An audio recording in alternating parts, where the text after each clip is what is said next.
One winter's night when the cold wind blew, the engines found it hard to sleep. What we need, suggested Toby, is to listen to a story. Yes, agreed Percy, a mysterious story. But, added Duck, it must have a happy ending. Driver told me a story, said Thomas, so everyone listened. Once upon a time, began Thomas, there were 3 little engines who lived in their own little shed on their own little railway.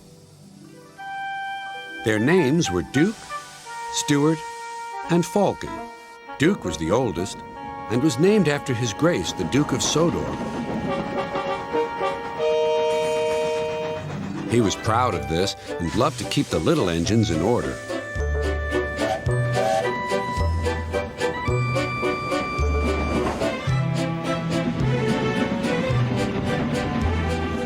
Whenever they did anything the Duke thought wrong, he would say, "That would never suit His Grace."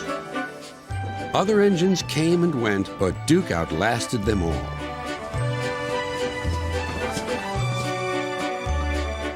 Stuart and Falcon used to call him Granpuff.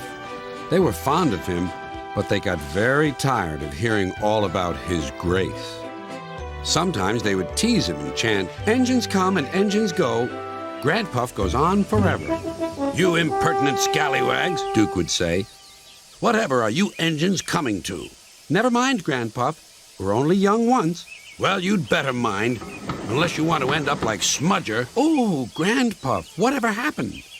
"Smudger," said Duke, "was a show-off. He rode roughly and often came off the rails.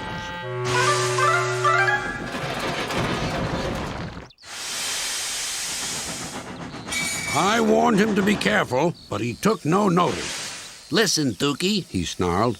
"Who worries about a few spills?" "We do here," I said, but Smudger just laughed. Until one day, manager said he was going to make him useful at last. Smudger stopped laughing then.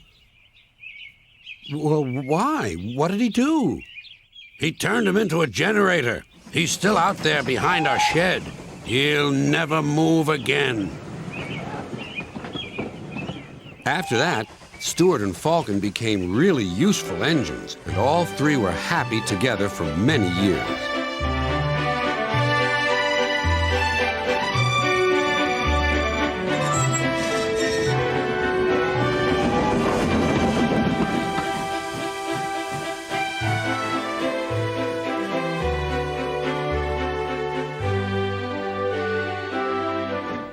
Then hard times came.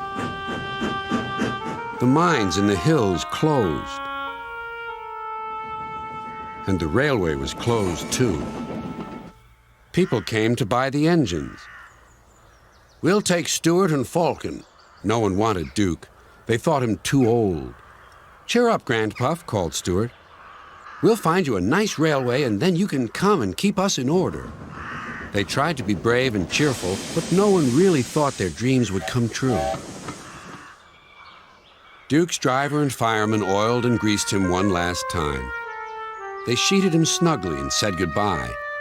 Then they had to go away and find work. Duke was alone. "Oh, well," he sighed, "I'll go to sleep. It'll help to pass the time."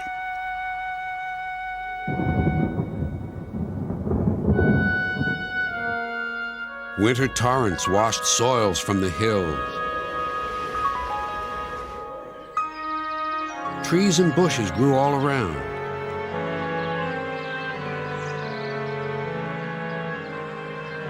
You wouldn't have known a shed was there, let alone a little engine asleep inside.